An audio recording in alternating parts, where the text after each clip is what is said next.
As a teenager, do my parents need to approve of my mashpia? Let us look at this question from two different angles. There's the question of the halachic kibud of the aim aspect, and the question is, to what extent does one have to listen to their parents or take their parents' advice when it comes to areas of the person's individual growth, the person's individual interests, and so on and so forth. This question comes up, for example, by shidduchim.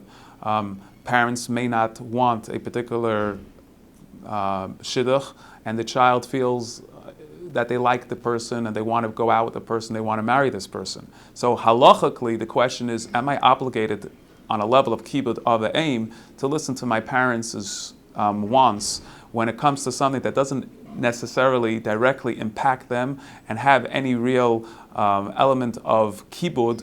It's more just a matter of taking in consideration what their preference. So strictly halachically speaking, the criteria of kibud of aim is really limited to things that are directly beneficial to the parents.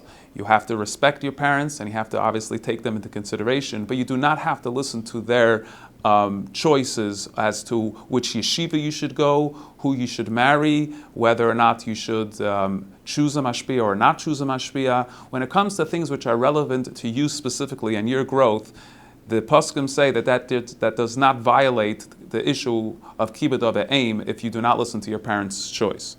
Now, as to the question in general, as to whether or not one should take a mashpia that my parents don't agree with, so then that comes into a greater issue perhaps of whether or not the parents feel like they want to have a certain say maybe in their child's choice, because they feel that maybe the child is a little bit immature, not fully appreciating what a mashpia really is for, or how a mashpia is going to help them, and so on and so forth. So they want someone that they feel is of quality, of a level of understanding that can help the child. So the child takes into consideration, the teenager takes into consideration the parents' suggestion. Hopefully the parents explain to the teenager why they think that this is a better choice over the other choice. But at the end of the day, the choice is yours, because a mashpia is like a relationship. When you're going to go to, let's say, a therapist and you just don't feel connected to the therapist, then the therapist is not going to help you. A mashpia is something that has to be a very personal feeling. The person that you feel that you could trust, a person you feel like you want to listen to that person, and a person that you think that understands you. So although the person may be a very knowledgeable, learned person, it may be even a very friendly person, but if he's not someone that you relate to, then he's not for you a mashpia. A mashpia is a very personal thing. You have to choose. Asay l'chorav is the language that the Mishnah says, which the Rabbi used to express the idea of a mashpia, which is not exactly the same, but the concept is that it's something that's l'cho, it's you. It's something for you that relates to you, and someone that could relate to you on your level and on your level that you're holding currently.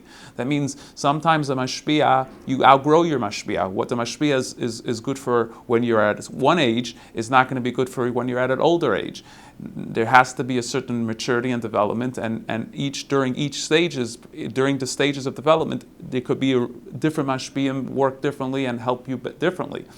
So the answer in short is, you do not have to listen to your parents when it comes to whether or not you should choose this mashpia or not. You have to listen to what is good for you. You have to be open perhaps to understanding perhaps what will be good for you and beneficial, but at the same time there's also a necessity of recognizing that the mashpia and you is a very deep personal relationship, and therefore it's about you. It's not about your parents, and it does not violate the issue of kibud of aim.